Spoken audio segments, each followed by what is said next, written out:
Hey everybody, today we are going to be talking about an extremely important topic, how to invest, how people invest, what's their idea of investing, what's their approach, their strategies, and their methods of investing. We'll do this with the help of the protagonist of a success story that represents a model, a goal, and objective for many people. However, we really need to say that often the ambition to replicate other people's successes is not enough, because today we're talking about success in a very special field. A field that arouses a lot of curiosity, but to which people often approach with illusions, and so they often end up in disappointment. If you're watching this webinar, you already know who I'm talking about. Today I have the pleasure of speaking with Andrea Unger, a professional trader who's the only one in the world to have won the World Cup Trading Championships in the futures category 4 times. Let me introduce you to him. So Andrea, here we are. Welcome. Thank you, Deborah. Hello everyone, good morning. So why are we talking with Andrea today? First things first, Andrea's not here to give us the recipe or the secret to achieve the same results as him. Today, Andrea will explain to us in a simple but very clear and strong way that investing is about method and patience. It's a matter of being professional. Contrary to what many people believe, there are no tools that can make you rich. They believe that taking a 1-month course in trading, so to trade the markets, is enough to make ends meet and solve their family budget issues. But trading is an extremely complex thing. It certainly offers many possibilities and many opportunities, but it is also necessary that you prepare and have the right mindset. It's essential to have strong psychological and emotional defense mechanisms, as well as a method and a lot of patience. I started this conversation by asking you to take us by the hand and use your professionalism and experience to lead us through the world of trading. So let's get straight into the heart of our reasoning on how to approach investments. When they ask me about it on Radio 24, I say, your approach to investing should be the thing that guides you. Because first of all, you need to consider the purpose of the money that you're putting aside and investing. Because most probably, you would invest it in different ways if you were going to use it to pay for your children's university in 20 years, or if you were saving it for your retirement and pension, or if you wanted to buy a house on the beach in 5 years. What I mean is that there are different tools for different goals. In addition to this, our approach to investing is also affected by the information we're looking for, as well as by other factors. Can you please help us to better understand the difference between the discretionary approach and the systematic approach? Because this concept is also at the basis of your training activity. Well, to keep it simple, we can say that the discretionary approach consists in making decisions about when, how, and how much money to invest in a discretionary way. That is, either because your cousin suggested that you do a certain thing, or because you have a gut feeling that things will go in a certain way, or because you performed a quick analysis of the charts, maybe applying some technical analysis tools and believe that, blah, blah, blah. But a systematic approach is instead an approach that, in a certain sense, is automated, because it's the computer that gives you the information you need to make your decisions. And not because the computer is smarter than you. Yeah, because this is another myth that needs to be debunked. There's no such thing as miraculous algorithms that can analyze tons of data and then tell you who knows what. What algorithms do is nothing but contain a lot of pieces of information that were entered by the trader, that is, by me in my specific case, and by other financial operators in the case of other people. And those pieces of information enable you to make a comparison between what happened in the past and the current situation. And of course, the point is that a machine can do much better than us. First, because computers are not influenced by psychology, in the sense that they don't look for what they expect to find, as people do, because computers simply process the data. And then because it's faster. If I had to compare 50 different instruments using a set of rules that include, let's say, 100 rules, it's clear that a computer can do that in a few seconds, while a person would need several weeks. And that's what used to happen many years ago, back in the 1980s, with the first systematic approaches to the stock exchange world. The purpose of the systematic approach is to enable me to get rid of emotions when I invest, and possibly throughout the whole process of investing. So it's the computer that tells me do this and do that. And I know that it tells me to do such things because I instructed it to provide me with the correct information. It's a bit like when you want to go on vacation. You make a list of things to take with you. You already know why you're taking them, don't you? I mean, if you say, look, I'm going to Dubai, and you put your umbrella in your suitcase, one might ask you, well, what will you do with that umbrella? But there's a good reason why you're taking it with you, and that's because it's one of your risk control rules, because it once happened to you that while you were on your way back home, you got wet when you left the airport. And you don't want it to happen again, so that's the reason. You take it with you, and you just don't think about it anymore. When you pack your bag, you pull out your list, go through it, and put the things in the suitcase. I don't go through the list because in this case it's the computer that makes it, because it's longer than the suitcase list. However, the approach is the same. You put together some information and the computer analyzes them and tells you what to do. And you do what it tells you. So to continue with the umbrella analogy, if you see some black clouds in the sky, you take your umbrella before leaving. Right? That's the common sense rule. The computer knows that rule, sees if there are some black clouds in the data of a financial instrument, and tells you that if you want to buy, you have to do this and that. And the black clouds are just an example. They are the analysis of how a certain market is moving. For example, let's say that this market has been rising for 5 days in a row. And I know that statistically, after rising for 5 days, it usually stops for 2. I know it because I've analyzed 20 years of historical data of that market, and it has almost always behaved like that.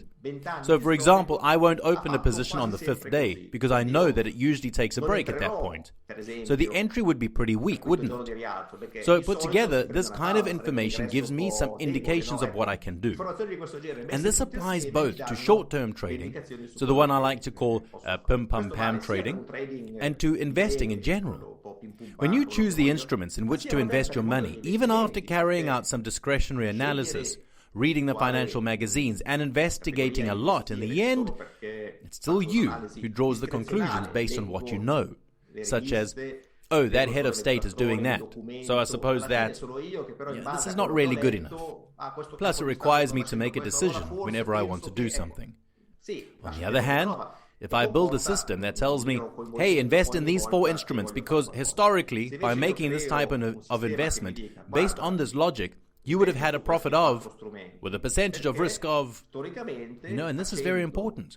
The computer can tell me what to do, and even in this case, which is probably less speculative and more long-term, the computer builds some matrices that let me combine the instruments so I can achieve my goal. And my goal is to make money with a limited risk profile. And keep in mind that by risk, I don't mean the risk of losing all your money because that happens with other kinds of investments, such as cryptocurrencies, for example. What I mean by risk is that I want the trend of my wallet to be as quiet as possible. I don't want to have fluctuations that exceed X%. And I don't want to get a terrible stomach ache because I'm losing 3% of my invested capital in just one day. Of course, this can still happen because actually no one can predict the future.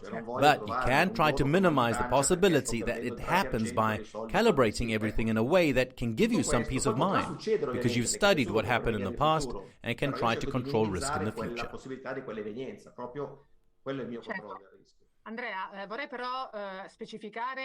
Oh, yes, of course. Andrea, I'd like to point out something for those who are listening to us, because I don't want them to believe that the message we're passing is that if you use the trading system of the Unger Academy, you can simply choose 3 stocks that move up for 5 days and down for 2 days, because it's really not that simple. No. I simplified it a lot, but in addition to this activity, you also continue in your activity of investigation, reading, looking around the world, of course, because it's always fascinating to observe the significant trends. Let's say that using trading systems enables you to check all those emotions that people unusually feel when they make financial transactions directly. I really need to scold you and all those people who talk about the trading system, because in an extremely general sense, it can even be right. But in reality, I have hundreds of trading systems. Each one is different, and each one was designed for a different reason. In the case of investments, trading systems, are generally a bit different, in the sense that they try to create a mix of instruments that can work well. The point is that a system can't give you the names of 3 stocks that will perform excellently over the next week or month. A system can only tell you what stocks it would be better to hold, because those stocks are more likely not to perform badly, let's say. So they are the ones that are more in line with a certain logic, which is that of helping you to minimize the risk, the most, and hopefully bring home some money, of course. But a system will never find the 3 stocks that will make a bang. I mean, consider the GameStop case. No system in the world could ever tell you what to do, because no system could ever imagine what would have happened. If anything, a system could have told me that historically, given the movements that were happening in that category of stocks, that is, that of the small caps, as they call the small ones, when there's such an increase in volumes, stocks usually keep rising for a long time. At that point, one can decide to open a position. A system can tell you, for example, that if that stock went up by 60% in 2 days, there's still room for a further rise of 200%. At that point, you can open the position. I could have opened a position thanks to this information, but only if I had catalogued it. Because if I wasn't interested in that category of stocks and didn't catalog it, I couldn't have done anything. Anyway, the point is that no one could predict what would have happened. So GameStop would never have been included in any list of 3 or even 30 stocks, except for pure chance.